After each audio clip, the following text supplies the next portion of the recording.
All right, today we're going to be talking about tax certificates and tax deed sales. Often confused, these are two separate things. So first we're going to start talking about tax certificates. Tax certificate equals debt. So at the end of the year, if someone hasn't paid their property taxes by March 1st, they become delinquent. And then there's a list that the county compiles of all of the properties in that county that are delinquent on their taxes. And then every May or June, depending on the municipality, they will hold an auction. But it's a fun auction. It's a reverse auction. So what you're doing is you're buying debt.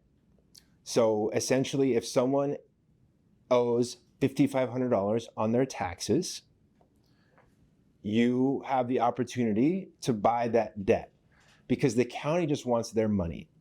And so they set up a structure that incentivizes people to invest in tax certificates.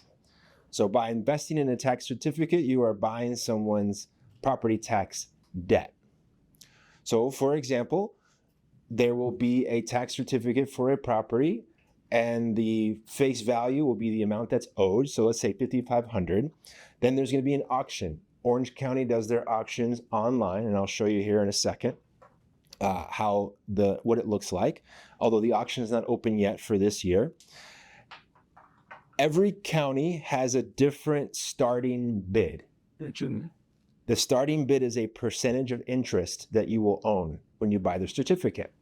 So, for example, the highest you could make is 18% in Orange County. So if you buy the tax certificate for $5,500, you will essentially be earning 18% interest until the certificate is paid off.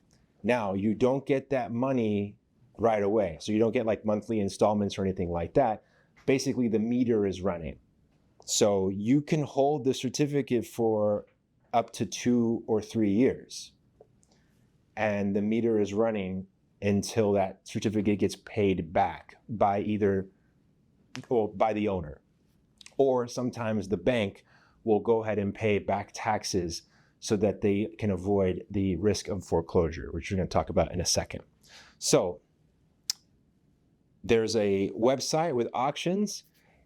You bid on a property, but it is very important to know what you are bidding on beforehand. So you can't just look at it and say, this is a $5,500 debt at this, and I'm going to bid on the percentage.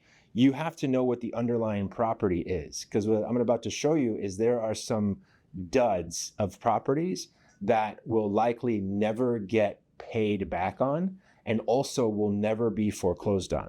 And so how can that be? How can someone not pay their taxes and never, ever get foreclosed on?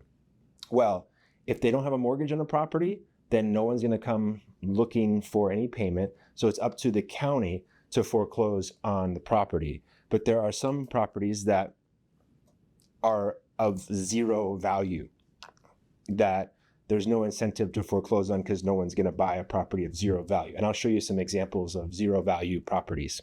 So you decide you're going to get involved in purchasing certificates. You do your research. You find there's a property that is worth investing in, and the bidding starts at 18%. The bidding is going to go down from 18%. So it's a reverse auction. So it's going to be bid down. So I'm willing to take 17% instead of 18%. So you bid 18, I'll bid 17. And then you decide, well, I'll take 16. So you bid down to 16. And it can go all the way down to 0. Why would someone purchase a tax certificate with 0% interest? Well, it's somewhat foolish, but if there's a high likelihood that the property can be foreclosed on in the future and they can make some money, then they may decide to purchase a 0 interest. And even if it gets paid back, there's usually fees that they'll get. Usually there's a 5% fee minimum that they'll get that someone pays as a penalty when they're trying to catch up their taxes. But that's how auctions work. And so it's a bid down process. Other counties start lower than 18%. There are some counties in the United States that start at 24%. And so it just depends. So you will buy the debt. Let's say that the bidding closes at 10%. So now you're holding a certificate 10%. You pay the county the full tax bill, and now you're holding a certificate. If in 9 months the seller comes in and to the county and pays their taxes, because they still are going to show that the county is going to still show the seller that they owe taxes even though they've gotten their money, but you're holding the certificate. So if in 9 months the owner comes in and pays off their debt, that's when you get paid. So you're going to get paid 9 months of interest at 10% plus your original principal. So the great thing about investing in tax deeds certificates is that it's virtually no risk. Yes? Is it always 9 months? No.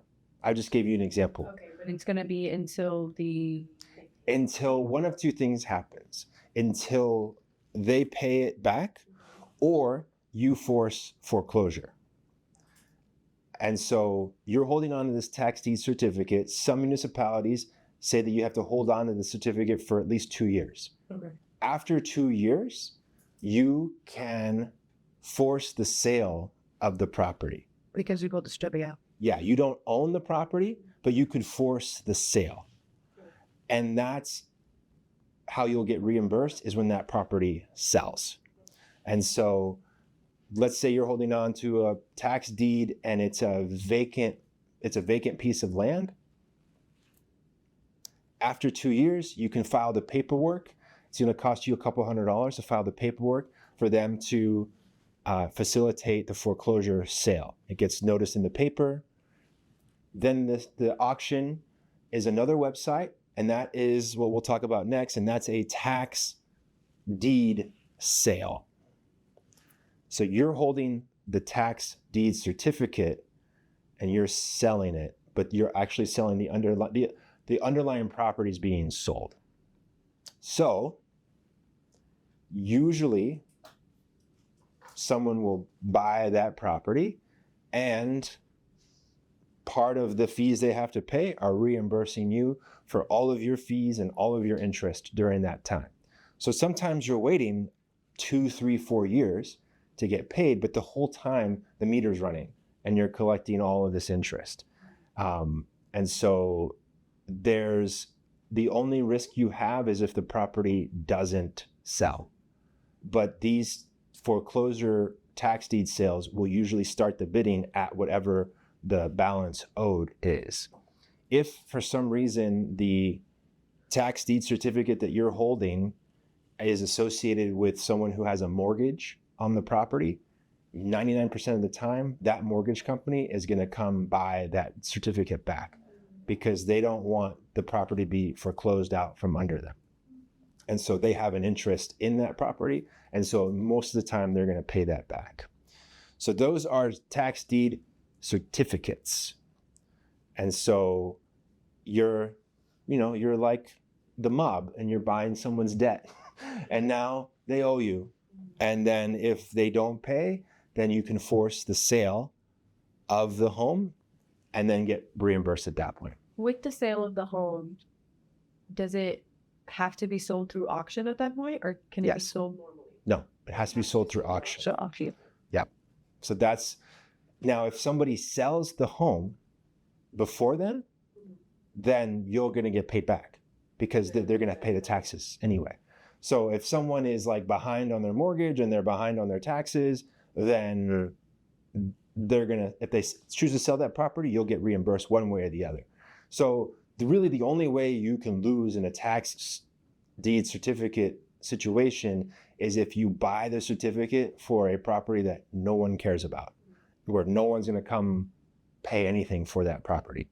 And so there are so many parcels that have zero value, like it's hilarious. And so, but if you don't do your homework, you could end up getting yourself in trouble and paying taxes on a property that, you'll never get reimbursed for.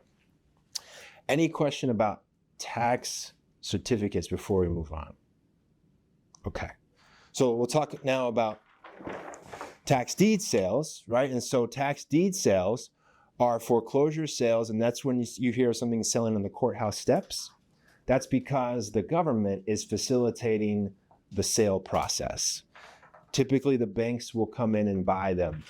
So investors that are looking for a deal, if someone is talking about buying a foreclosure, there's two types of foreclosures. There's the foreclosures that hit the general market, and then there's foreclosures that happen on the courthouse steps. And so, again, if a bank is holding on to a mortgage and that property gets foreclosed on the courthouse steps, 99 times out of 100, that bank is coming and they're going to bid whatever it takes to purchase that property because they are trying to get their money back. So sometimes what will happen is a bank will buy the tax certificate, or they'll buy the home during the tax deed sale, and then they'll turn around and put it on the general market. And so, but either way, the certificate holder gets paid. So now the other completely different side of this is if you're an investor or you have a client who's a cash investor, it has to be a cash investor because they want their money within a few hours. They want their deposit within a few hours and want the rest of the money within a day or two. Those situations happen, and I'll show you what those look like. There'll be, those sales happen a couple times a month, depending on the county. So a couple times a month, you'll see all of the tax deed sales that are coming up, what the starting bid is, and then those homes are purchased with no protection. Those are completely like, the sale is final when the bid closes. If for some reason you bid on a property and you don't close on it, you'll lose your escrow because you have to put in escrow in order to bid, and you'll be denied from ever bidding on another foreclosure ever again. They'll be blacklisted. So Interesting that I not read. We're looking at I don't know if it was like that. the auction. Oh, well, auctions can take many different forms. So there can be privately held auctions. So like a bank can be holding on to their own properties and auction them off. But this could be an auction that on the courthouse steps. And auctions can be called off if someone comes and makes all the payments and gets caught up and everything. And so tax deed sales those represent the highest risk and highest reward foreclosure transactions. The buyer has to do all of their due diligence before the auction. There's no inspection period, there's no backout period. And so the sale will be announced, the parcel ID will be listed. They usually don't list the address, so it requires you to enter the tax ID into the website, do the research. Oftentimes you don't get access to these properties because they could be occupied.